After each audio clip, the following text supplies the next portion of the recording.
Hey dudes! Welcome back to another video. We have our coffee, so grab something to drink because today we're gonna talk about 7 different culture shocks that we experienced when we moved to Malta.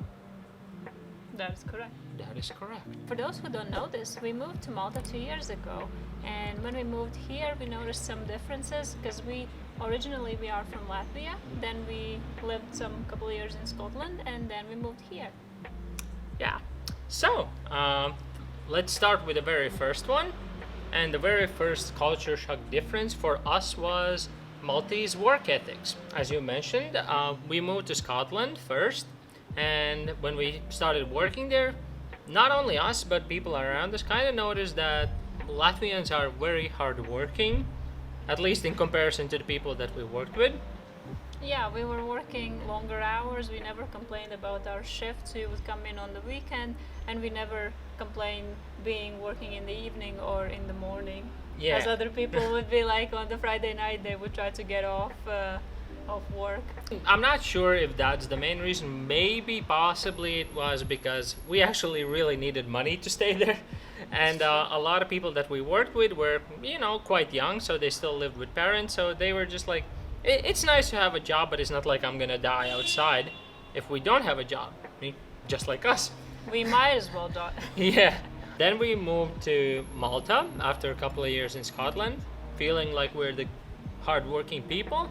And it turned out that Maltese people are actually even more hardworking than us. For example, I worked in a couple of places here. So have you? I worked in a couple of companies, and people usually tend to stay longer hours or don't count weekends as a work days and just be like everything is kind of mixed. You just do your hours. It doesn't really matter if it's weekday, if it's maybe it's a weekend. They could still get some work done. Overall, I just do have a feeling that Maltese are taking those extra steps, that taking that extra mile to make sure that everything is done precisely and everything is well done. And so yeah, that was interesting to know that we have something to keep up with. Next thing we noticed right away was how Maltese treat their garbage disposal issue in the country. Coming from northern side of the world, we don't experience the same systems. For example, I think a lot of people, especially people, expats and people from other countries, have noticed that in Malta, in I think almost everywhere, you kind of have to leave your garbage outside on the streets and quite often on the walking pedestrian pathways, which is something unusual for us. Also, some of the, not actual sewage, but water drainage happens on the streets. Let me explain maybe a little bit more of this. What they do is they have certain days of certain bin collection, so everything is scheduled, so it's not that random. However, to get your garbage from your house to get picked up, you don't have the huge bins where you would just go and sort your bin through paper, plastics, whatever. They instead sort them in different smaller plastic bags. Let's say the gray bags are for recyclables like paper and cans and plastic bottles, all kinds of stuff like that. And then there's black bin bags, and those are mixed waste. And then also there's organic waste bags. And each of these have different pickups, different days and different schedules. So what would you do is, if you want to dispose your garbage, which is mixed waste, you would take that garbage bag out, put it on the street, let's say, in a certain time of the day, and then the pickup truck would just come by and pick those things up, which is not something I've seen anywhere living, where you would just leave them on the streets. Instead, you would normally put them in the bigger collection giant bins, containers, the big container bins. And then once a week you would probably get them emptied. Collected. But most of them usually have lids, so they're just somewhere designated space. Like in Scotland, we had this little shed. The garbage men, they would take it from there. Same as in Latvia, they would have certain places, certain bin spots. It wouldn't be just randomly on the street somewhere, and then the bin people know exactly which ones to take. Just go.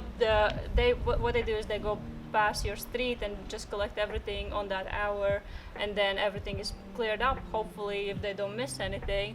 but it's just something different. And the same with water, right? That if you people clean their, I don't know, wash their houses. If Yeah. they, let's say, if they wash their floors, or they wash their stairways, or all kinds of things like that. It's not unusual here to just, once you're finished with your cleaning, you just throw it on the streets. yes, the water just goes on the street and they forget about it.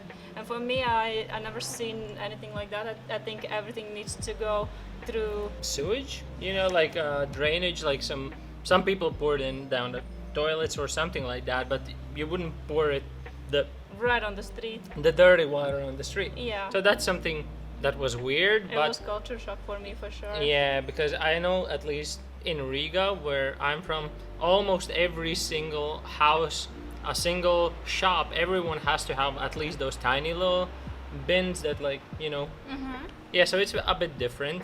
All right, number 3 on our culture shock list is the importance of having a mobile phone number.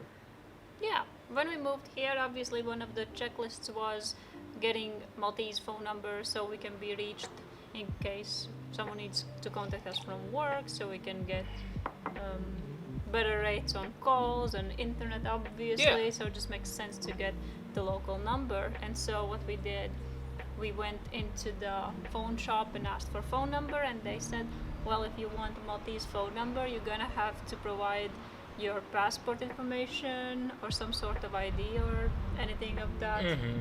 Your identity, basically. So your phone number would be linked to your ID. They can recognize who is calling in Malta, or when you register to some places, your phone number works almost similar to some kind of identification.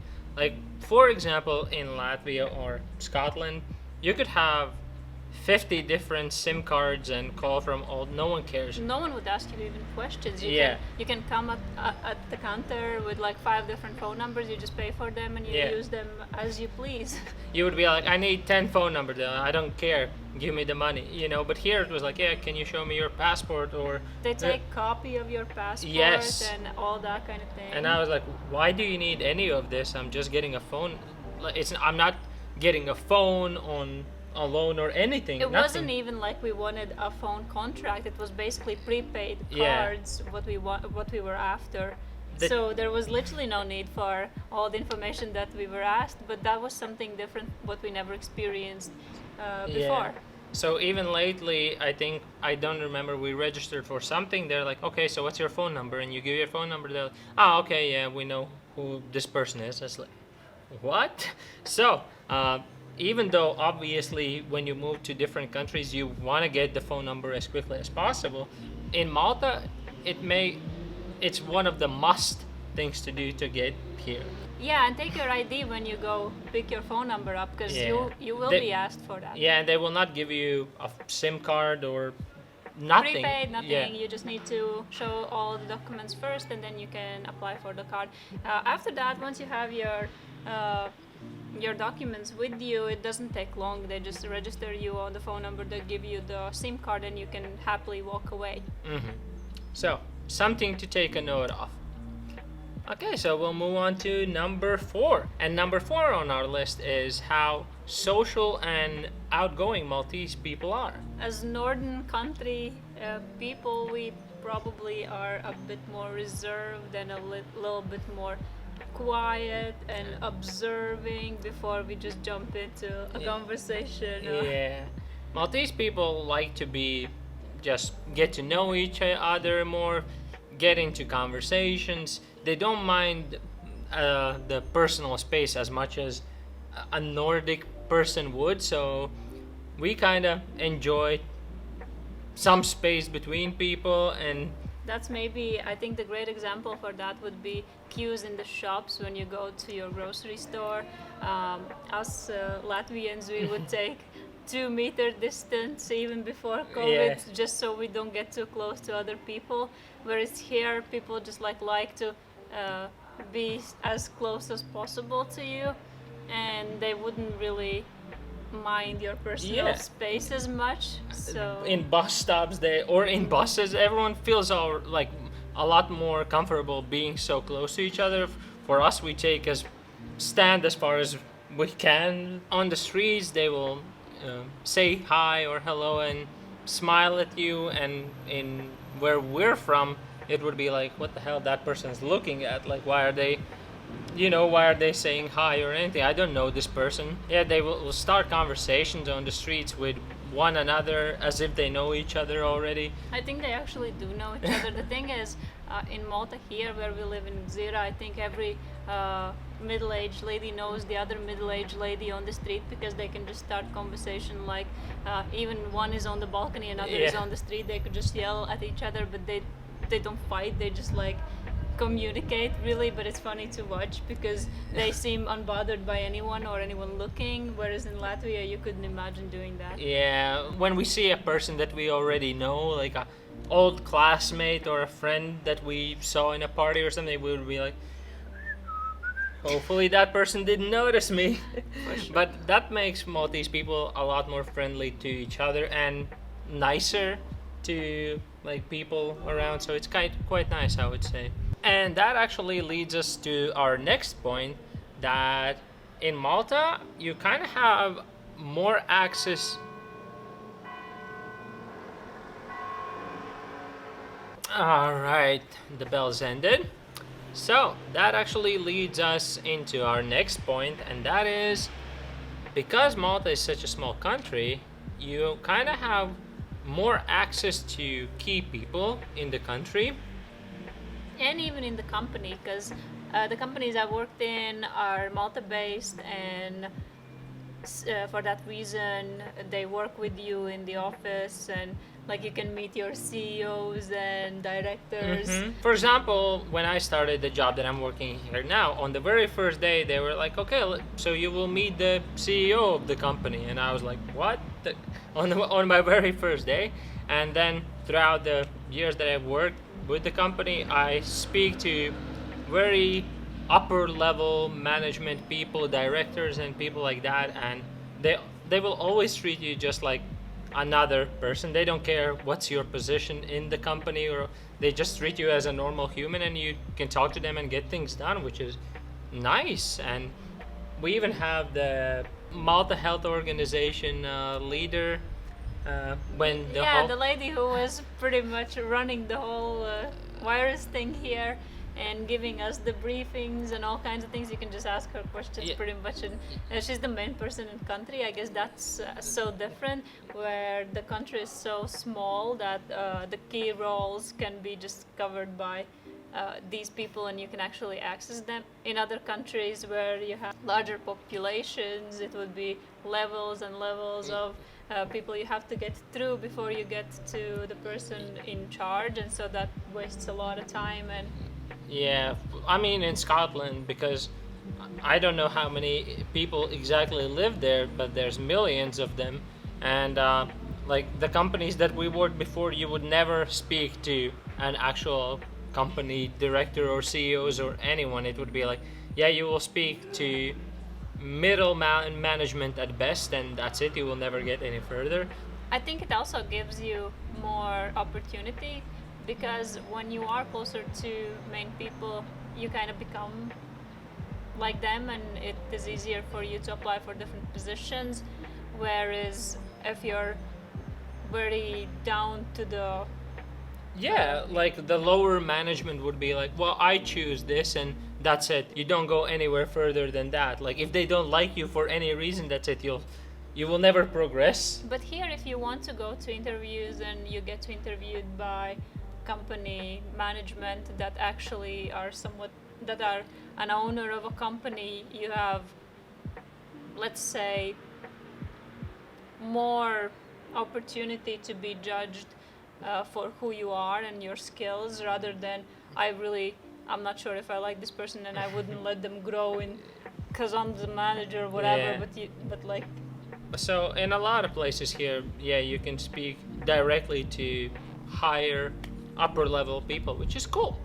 And number 6 on our list is housing difference in comparison to where we lived before. Yeah, where we're from, because obviously if you live in colder region, we will have more of the heating problems, and so we make sure our houses are warm and built correctly, and that there is enough heating systems. Where I come from in Riga, there's tons of these 9-story block houses that were built by the Soviets. So everywhere in every house there's central heating, central water heater. So like you don't need these boilers to warm up water just for when you need it. There's warm water all the time, and warm running water. Yeah. But then again, that is not common in other countries. Keep in mind, Yeah. in Scotland also wasn't.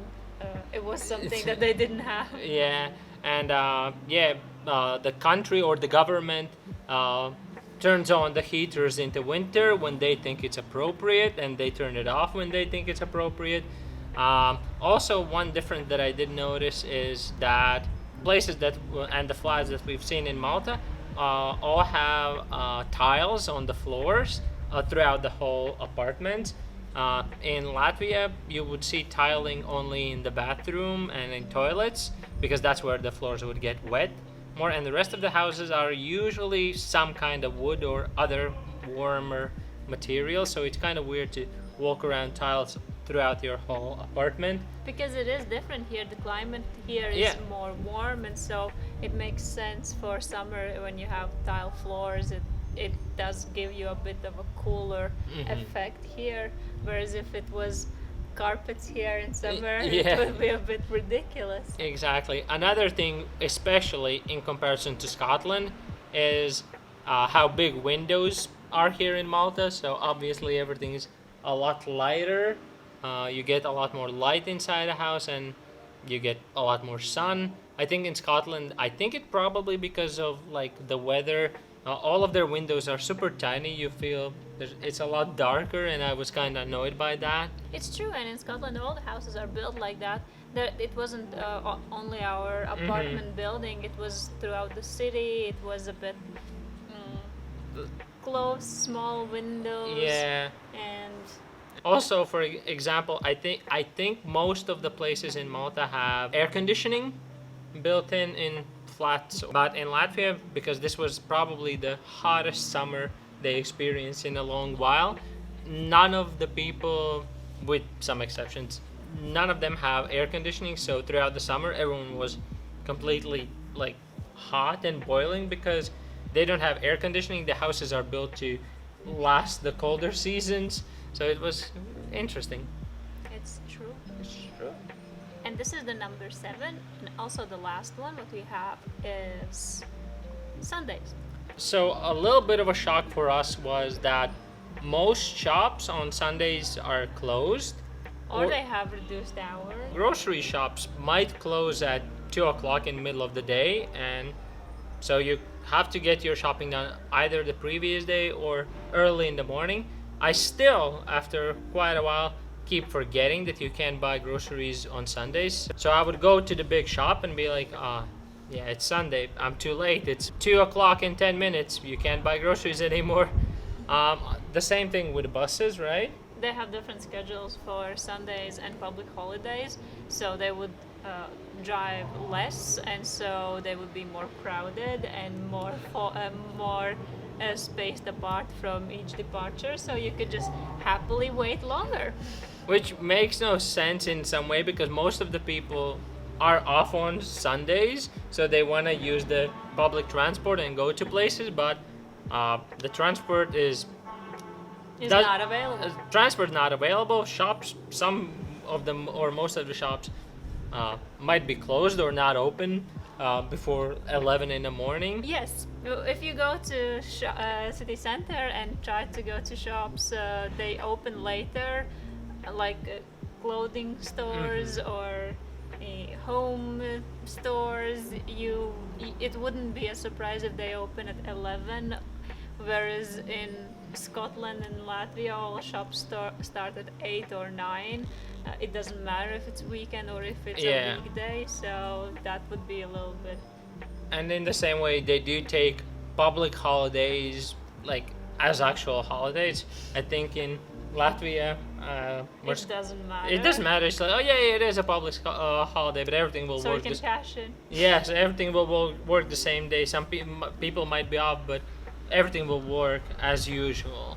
And at the same time, stuff like construction works.